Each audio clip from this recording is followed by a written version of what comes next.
Welcome to the Hot Lava Podcast. Kevin Acee, Padres beat writer for the Union-Tribune. Ryan Finley, sports editor of the Union-Tribune. Padres Dodgers. Haven't done this in a while. Just like Padres Giants. Just finished that. Here we are. 2 weeks. Padres Giants, Padres Dodgers. And then there'll be 31 games left in the season. Ryan, my head is spinning. Where would you like to start? I'd like to start with the Giants. If only the Padres and Giants could play every night, the Padres might win the West. It's a strange series, I thought, Kevin. 4-game series, that always throws me off, especially when it's in the middle of the week. Padres looked sort of objectively awful in their first game, better in games 2 and 3. And then, as you wrote about today, in yesterday's game 4, the Padres were sloppy and ugly and trying to give the game away early until they rallied and then ended up beating the Giants in a little bit of a laugher.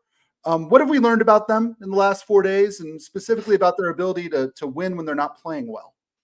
Yeah, and I think that might be your last part, might be the part that I would say that's what I've learned about them. Like, I don't think the Padres are overwhelming me now, and maybe that's a good thing, right? Like when they're winning every single night, or early in the season, and maybe it can get lost, like the other team's playing poorly, or the pitcher shoved and so they won 2-0, or they whatever factors are, and we can kind of not know who they are. Well, like, they're on their way to 90 wins. We can trust that even a game like yesterday, where they didn't play well for a while, right? Should we really just say it was just one inning? It was really ugly one inning. Okay. A terrible one inning. Yes. Right. And so then you're still not, when that happened, is like, okay, well, like, they also have Justin Verlander kind of on the ropes for a guy who's retired, everybody, because they're seeing a lot of pitches. He's not overpowering. Could this get out of hand? Could that two runs that they gave the Giants bite them? Sure, absolutely. But no, I think this lineup now is going to be fine. And as long as Dylan Cease doesn't implode, which he hadn't, wasn't his fault, those 2 runs, he'll be fine. And they'll get it to the bullpen. And there's that sort of, my point is, there's that sort of confidence about the team now. That's what I think, right? That doesn't mean I think they're going to win the World Series or that they're not capable of, 4 losses in a row. But that's what I think they've shown us, is that they have the ability to win a lot of different ways. Now, I've got concerns we can get into if you would like. I won't tell you. You can read my mind. But I've got concerns about this team. But that's my answer about what have I learned about them. Yep, absolutely. And, of course, it helps when you have an all-star starter who can come into the starting lineup with Jackson Merrill injured. Let's talk about Ryan O'Hearn a little bit. He was sort of the big topic on Twitter this week. Kevin, I don't want to bring Twitter up on the podcast again, but there's a lot of, hey, why isn't this guy starting? Why isn't this against lefties? Why isn't this guy playing more? He steps in with Jackson Merrill injured and has just been raking for them. What does he bring to this team, and how important is it to have that depth at this point in the season?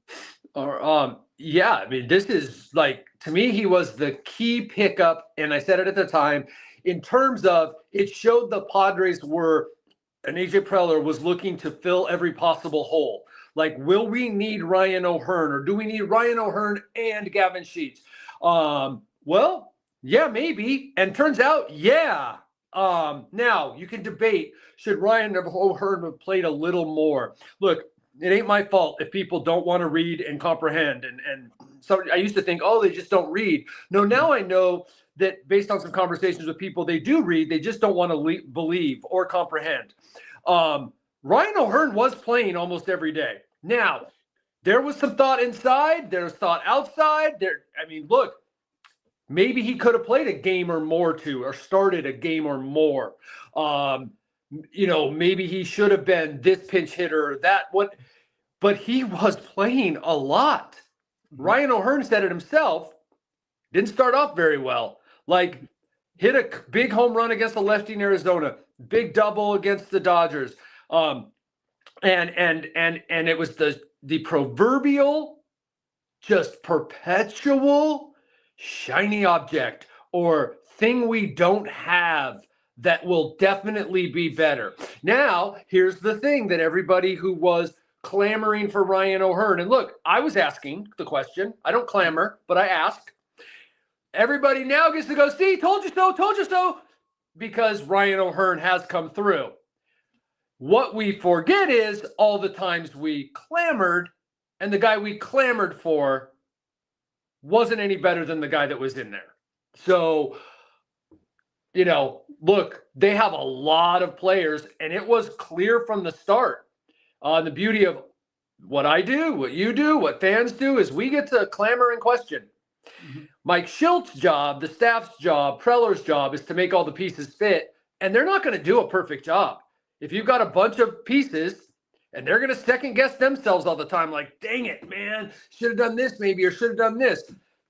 Look, Gavin Sheets has done well when he's in there. I wrote when in the early stages after the trade deadline that there was some thought in the clubhouse, not like griping, not a big deal, but like, man, Gavin Sheets could work well here, and it's a shame he's not getting that opportunity. That's called a good team, guys. That's called a good team. There's going to be guys that, quote unquote, should be playing that aren't playing. So Ryan O'Hearn absolutely makes this a deeper lineup and a better bench. Yep, and it helps when Gavin Sheets can hit a little. He must have set a San Diego Padres record 2 nights ago for longest continuous smile in the dugout. He sure seems to be enjoying the fact that he's playing better. That they're playing better. Just seems like a neat guy, kind of top to bottom. I liked him before, and I liked what he brought to this team, but I liked him as a person. I liked him as a piece on the team, as a pro, and he has handled this as well, and I think as genuinely as possible. But bottom line, everybody wants to play. And so playing and contributing, man, absolutely feels good when you got 2 plate appearances for 10 days. And you're in, and then over the course of almost a week here, you're contributing in a meaningful way in meaningful games. I mean, let's not forget he was sprung from purgatory of the White Sox. So not only is he performing, his team is performing now, and Gavin Sheets does seem to be very happy. Yeah, Kevin, it's a good thing I don't do your job, because if it were me, I'd be down there asking every former White Sox and every former A what it's like to be in the big leagues finally, especially after the way things have gone here the last couple of years for those 2 franchises. I think, we may look back at this season when it's all said and done and look at that Giants series, something where, Nick Pivetta stopped the bleeding. The Padres didn't play great, but they played well enough to beat a bad team. My dad used to say, Kevin, that good teams find ways to win, but bad teams find ways to lose. I think we saw that a little bit yesterday with the Giants. When things are going well, like they have been most of the year for the Padres, days like yesterday happen, and the opposite's true. When you're the Giants, Casey Schmidt throws the ball up the line, and all of a sudden it's game over, you lose. And the way the Padres respond, and then so what they talk about wanting to play every opponent the same, they want to do that to the Dodgers too. Look, the Dodgers aren't the greatest defensive team. They're they have 3 of the top 9 hitters in the National League. They have their third play, or their 2 guys tied for second place in home runs have 21, which is the same as the Padres leader. They're hitting again, by the way, as a lineup. They're getting some guys back, I think, soon. I don't know if this weekend or not. Their pitching is back. They're a really, really good team. If the Padres play the same way as they did against the Giants, they can take 2 or 3. They could sweep the Dodgers. They could find a way to score runs. In that inning yesterday, look, they need us to hit more home runs. They do, all right? When I say need, could they still win the World Series or whatever without popping anymore? Okay, guess they could. It's not ideal. But in that 6-run inning yesterday, they took an extra base, as in first to third, second to home. Gosh, Cronenworth's case was it first to home. They took an extra base on 4 different plays. They had 2 bunt hits, a sacrifice bunt. They had 1 double, 2 run scoring singles, a sacrifice fly, a stolen base. Mm-hmm. That's quite an inning. and it creates 6 runs. Of course, there were 2 errors on 1 play. Well, that's what happens a lot of times when you are forcing things. I forget the stat now, and I actually haven't looked it up in a while, but the Padres are right up there in scoring, like with the Brewers, with other good teams. You score a lot when the other team screws up. It's what you do. Makes sense. That makes sense. Yeah. One of the stats of theirs that I love is how many times they've stolen third base this year. Taking advantage of it. Happened yesterday. I believe it was Tatis stealing third. This is a team, even when they're up, if there's less than 2 outs, a guy on second base, they are going to try to steal third base. I know it's a little old school. I know that there's a segment of the fan base that rolls their eyes at all the bunting, but you know what? Taking extra bases, forcing the defense to play bad baseball. That's a terrible phrase. You know what I mean? Forcing the issue, making the other team make plays. I mean, that's timeless stuff. That's how you win in this game. That is it. It is, and it is. It does remind me of Little League, which was kind of fun to watch as an adult, and kind of like, oh my gosh, these guys will get better. That one coach, coached his team up. He's like Mike Schilt out there, and they knew how to exploit every mistake, right? Like you're in that right now with your kids, right? Ryan, yes, I know that guy. Yeah, right. Yeah. Like, come on, but oh my gosh, it's worked for the Padres. Like I was looking it up last night, and it's too early to say it because they're okay. So they have 34 games remaining. They have already won 71 games, right? This is 72, 71. 93 last year. That's 164 games. Go ahead and go back with 34 games remaining in this season. Go ahead and look back in Padres history. How many times they've won 164 games back-to-back seasons. Now, that's not what you strive for, to be better than your crappy past, but it's pretty darn good. You got 34 games remaining. Also, how many teams win 164? Any team now, 164 and back-to-back. I mean, what I'm saying is 34 games remaining. This could well, by the end, be the best back-to-back regular seasons in Padres history. I will whisper this to you, and then we'll move on to a different topic. Kevin, this is the golden age of Padres baseball. People don't know it, but it is. It is. And again, the last 4 years, 5. Golden age of Padres baseball. If you go back to 2020, so we're talking 6 years, right? Going to make the playoffs for a 4th year, almost certainly, out of 6.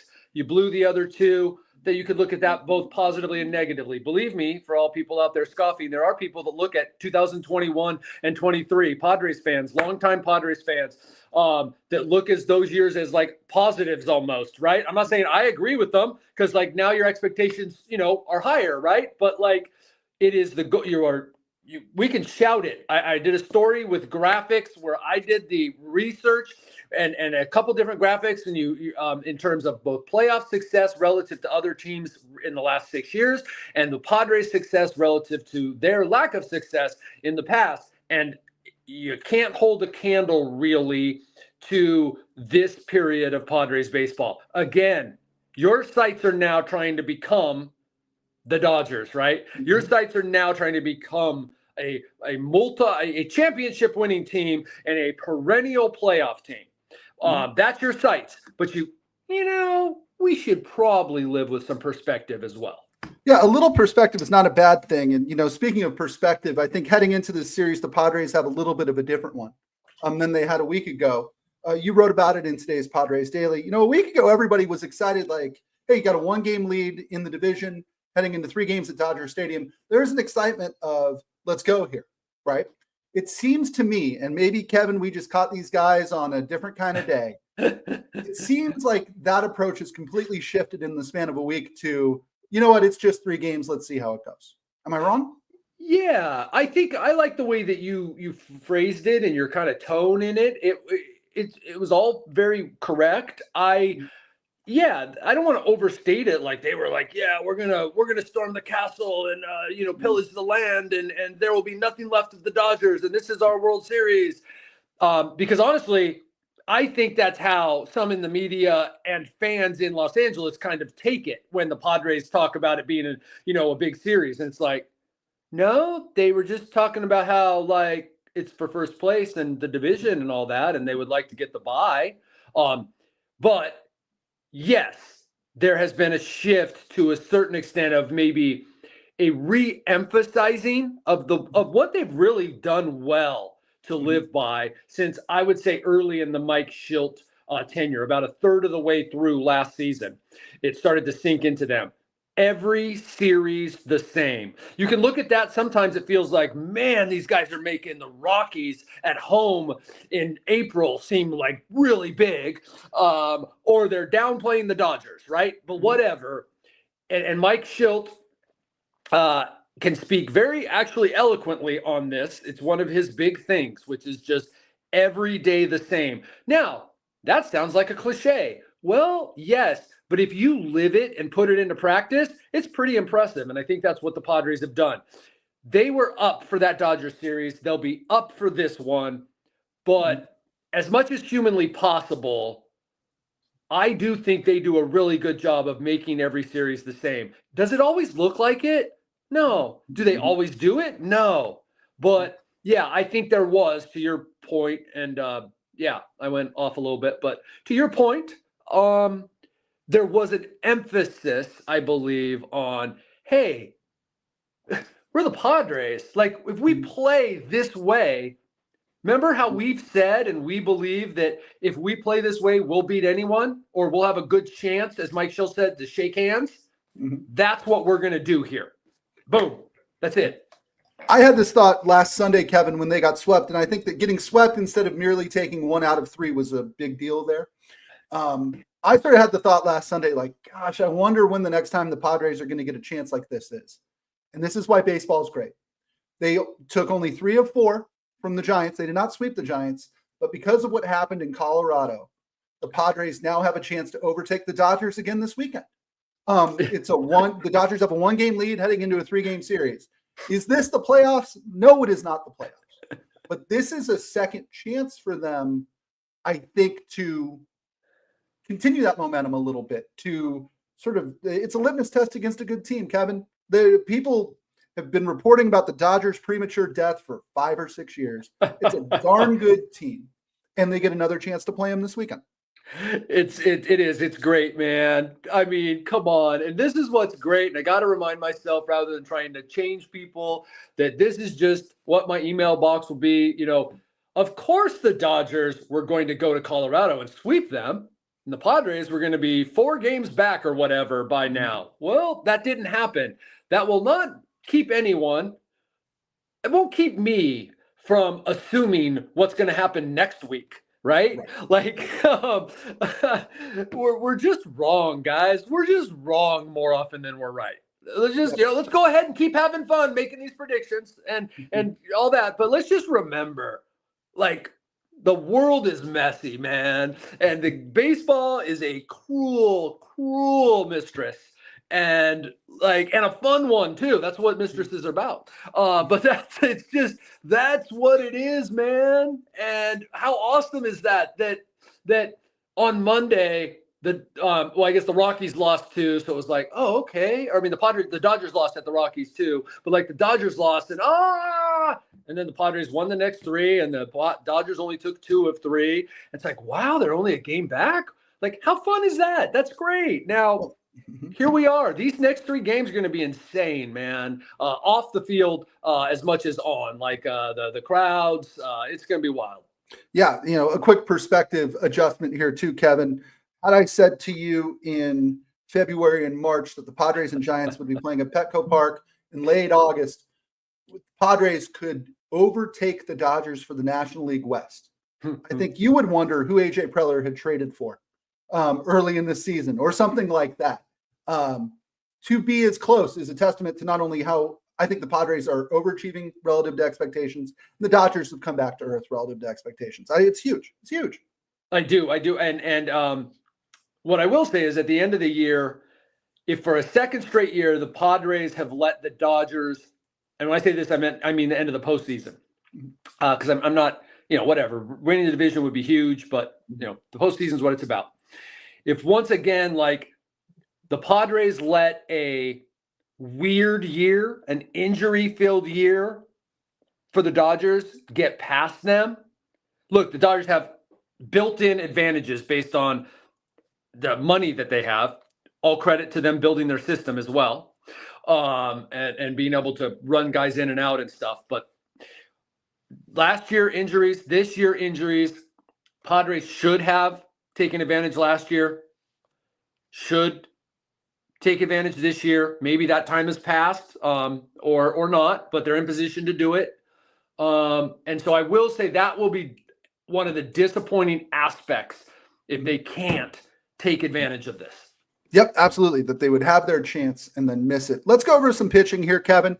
Padres now are very left-handed with both Gavin Sheets and Ryan O'Hearn in the lineup. So naturally, because this is baseball, they get to face a hard-throwing lefty tonight in Blake Snell. 3-1 with an ERA of 1.08, or 1.80, I'm sorry. Has not pitched much this year at all, but somebody who we're all very familiar with. Has a 1.69 ERA in 3 starts since returning from a shoulder injury. He goes up against Yu Darvish. Has a 5.14 ERA this month. Struggled against the Dodgers last weekend, is particularly in the first inning. Again, another just fascinating pitching matchup for me, at least.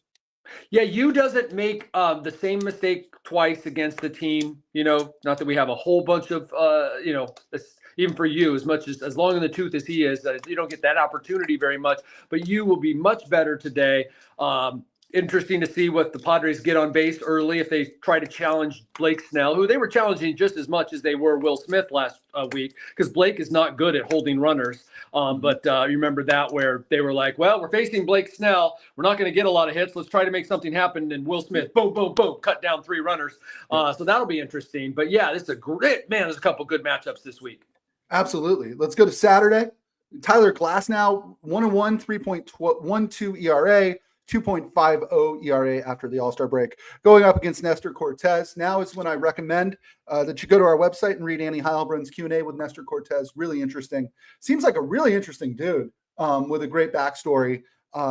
Helps that he's, I think, fun to watch pitch, even though his numbers 1 and 2 with a 5.87 ERA in 3 starts aren't exactly great.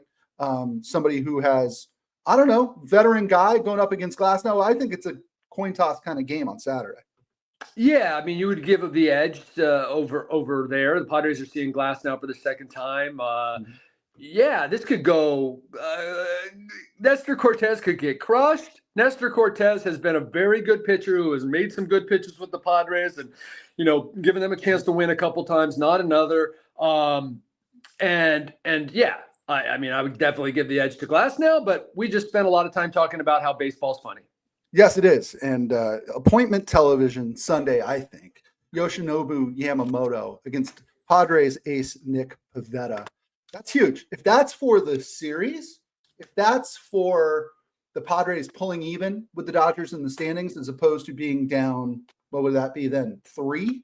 Depending on, yeah, right. Depending on. That's to me, that's really fun as pitching matchups go.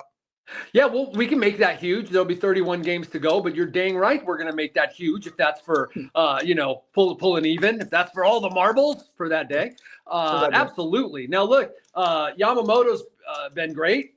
If you go ahead and check out the National League rankings, he and Nick Pivetta right there. I think Nick Pivetta's 9th in ERA, 1.8 something. And then Nick leads the league in batting average allowed and whip. I think whip along with Wheeler, but like Yamamoto's up there as well. That is just a great matchup. And the Padres have beat the Dodgers twice this year, 2 out of 10 games. And one of them was started by Yamamoto. So yep. There you go. I still think of his first start when they were in Korea. Right? He made his major league debut there against the Padres, and the Padres beat him, didn't they? They beat him bad. He didn't know what he was doing. They knew what he was doing. I still think of Game 5 of the NLDS. Yeah. 5 scoreless. 5 scoreless. 5 scoreless. Yeah, you're right. The more recent one. No, this is big. And again, I think starting pitching is big. The big takeaway, and I think the red flag after last weekend was the Padres starters couldn't get out of the first inning. if it wasn't for Fernando Tatis Jr. Pulling a ball back in this Giants series, the first inning might still have been a problem for them. But you know what? 3 veteran guys this weekend. You would like to think that we wouldn't see a repeat given just who the guys are who are pitching Friday, Saturday, and Sunday. Yeah, here's who, again, I think you'll bounce back. You never know what you're going to get from Snell, though. Big Snell guy. Right. Loved Snell when he was here throwing 5 shutout innings every week. Yes, that was the big takeaway. To me, it's still the big concern, starting pitching for this team, though what they did at the trade deadline has allowed you to go, okay. And then if you take a look, by the way, at what the playoffs are scheduled like this year, you can get through series with 3 starting pitchers. And then with the Padres bullpen, you're giving the bullpen with those days off, extra days as well.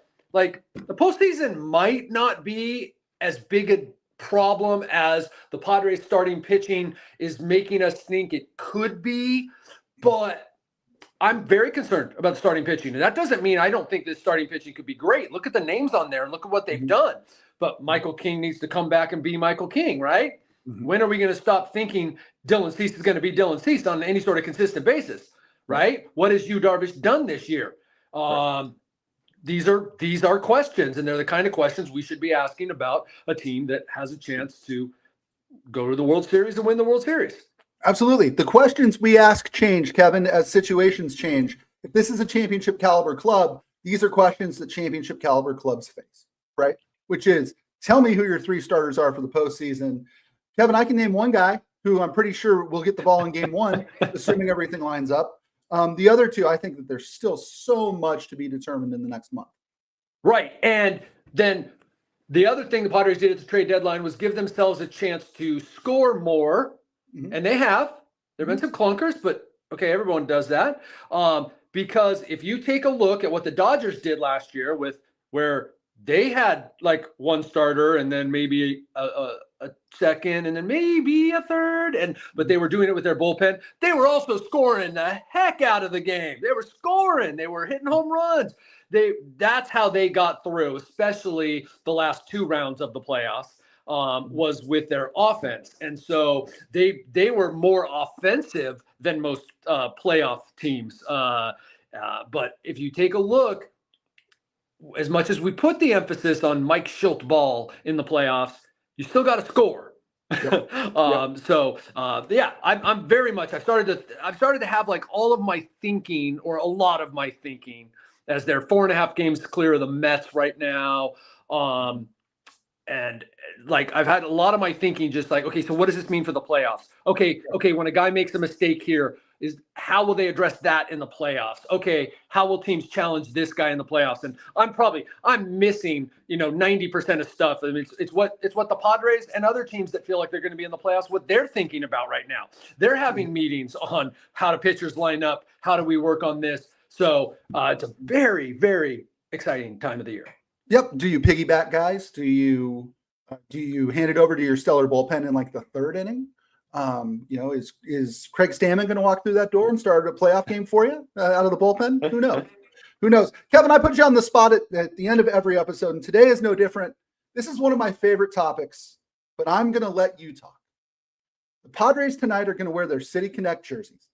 After tonight, they will wear them 2 more times because they wear them at home on Fridays. And then they go away forever. Will you miss them? I don't get too worked up about these things. I would love to hear your opinion. I wasn't aware this was one of your favorite topics. Oh, I have they've grown on me. I think it's hilarious that that Nike came up with this because if you fully buy into the idea that this was about the cross-cultural, vibrant San Diego, Mexico scene and the sunset, rather than, hey, those are 3 really freaking cool colors that we can sell. And guess what? They were right. And that's what I love. I remember when people ripping those all-star uniforms from 2021, they were just weird, like playing for the Rockies when the Rockies hosted. Yeah. Man, for a while, I saw a lot of people wearing those. It's weird. Yeah. And Nike, baseball, kind of know what they're doing sometimes. Will I miss them? Yes, because they are so weird and so out there. And like another thing to remember, like they did, is I just busted on the whole cross-cultural thing. The Latin players, if you want to see what they wear off the field, there's some, especially the Miami guys. There's some really loud pastels or whatever you call those colors. So yeah, I'm gonna miss them. I happen to know what the new ones are approximately going to look like, and I can't talk about those, but so I'm factoring that in too. Will I miss these over what the new ones are? I don't know. We'll see. Go ahead, Ryan. Why is this such a thing in the Finley household? It's probably because I have kids, and they gravitate to that stuff. It's as if the Nike people knew exactly what a 9-year-old would ask you for in the team shop, and you look at the hat and you go, "But that's $52," and they go, "Yeah, I know." It's there's that. So I sort of instinctively I rank the day the Padres brought back the Brown as a top 5 day in Padres franchise history. Amen. Which says more about the franchise than it does about the move. I love the Brown. I think it's distinctive. I love that they don't look like the Brewers or the Dodgers or fill in the blank anymore. I think it's tied to actual Friars and the mission, and that's great. I'm in. This is such a fun departure from the Brown, which is, I think, great and historic, but borderline serious. It's a little serious for me. Your dad dressing up for work. Yep. I love the Brown. I love that this is a fun departure. And, I have no real pre-qualifications for the next City Connect jerseys, which we'll see next year. But my goodness, I hope they're fun. And my goodness, I hope that they're bright or different. Because I know that for, the 3 kids I got at home, if we walk through, say, a sporting goods store, the stuff they're grabbing for is City Connect stuff, more so than anything that's brown and yellow. And while I die a little inside when they do that, I get it because it's fun. And the stuff that they wear now is great, but it's not lively. Does that make sense? Absolutely. And when I see, and this I've been saying I'm going to do this story for years, when I'm in other cities, and it's several times in every single city where I see the parents, they're a family walking together, and the parents are in the home team's jersey, and the kids are in either, most often, a Merrill or Tatis jersey of the Padres. 7 to 8 times out of 10, that is a Merrill or Tatis City Connect jersey. City Connect jersey. Yep, absolutely. That's part of the uniform, man. That tells you. Yes. By the way, I just jotted down, just top of the head, 6 Padres top 5 moments, 6 candidates. And I got to say that while you are correct that the idea that you and I would think that bringing back the Brown was a top 5 franchise moment, I'm going to say they're going to have to win at least 2 World Series to knock that out of my top 5. Yeah. Yeah. So it is kind of sad that the color, but number one, that's iconic and it's a beautiful and so it's going to take some championships to knock. In my opinion, that's going to take some championships to knock that November night in 2019 out of the top 5. Absolutely. What I love too about that is when they first unveiled those jerseys, the sort of company line was that the Padres would wear brown on the road every game, and that the pinstripe would be the sand pinstripe would be kind of a one-off, kind of fun. And the players, my understanding, the players loved the sand pinstripe so much that they wear that all the time. If you want to talk about the most distinctive, maybe not the best, but if you want to talk about the most distinctive jersey in baseball, a sand-colored pinstripe uniform is nothing if not distinct. It really is, and that's beautiful. And we've talked about this 1,000 times, but this speaks to the fact that I'm enjoying this conversation. Speaks to the wonderfulness of these uniforms and the history of these uniforms. Is when I was either working in LA after growing up here or covering the NFL and be, let's say, at a bar and not that I did that all the time. I'm just saying sometimes you are on the road covering the Chargers or what have you. And you look up and you're like, is that my team? Is that the Brewers? What's happening? Like you didn't know it was the Padres, right? Or the fans. Like if the Padres had been popular and a big road draw back in the day, we wouldn't have known it as much as we know now because people show up in brown. It's just it's going to take a couple, not just one. It's going to take a couple championships to knock that out of being a top 5 moment in franchise history, bringing back the Brown. I will go 84-98, Tony Gwynn's 3,000th hit, Joe Musgrove's no-hitter, and bringing back the Brown, to me, are sort of 4 and 5 in no particular order. Yeah, I have 7 now because shame on me. I forgot Joe's no-hitter. I was there, and it was and remains. But I was trying to go back and beat you because you're the historian of this team. I was going back ways to try to beat you. But now you have I have a couple 84 moments, so I could then narrow them down if we're just going general. And then I have Gwynn, Hoffman, the saves. We could probably come up with 10 things and put a poll out and see what people thought. I bet you Brown would finish in the top 3. I don't think we're alone in this. I think most fans. Virtual guarantee. Yeah, absolutely. Absolutely. That'll do it for this episode of the Hot Lava Podcast. Kevin, we've gone over, but for good reason. Padres-Dodgers 3-game series, Petco Park, starting tonight, 6:40 p.m. For Kevin Acee, I'm Ryan Finley. We'll see you next time.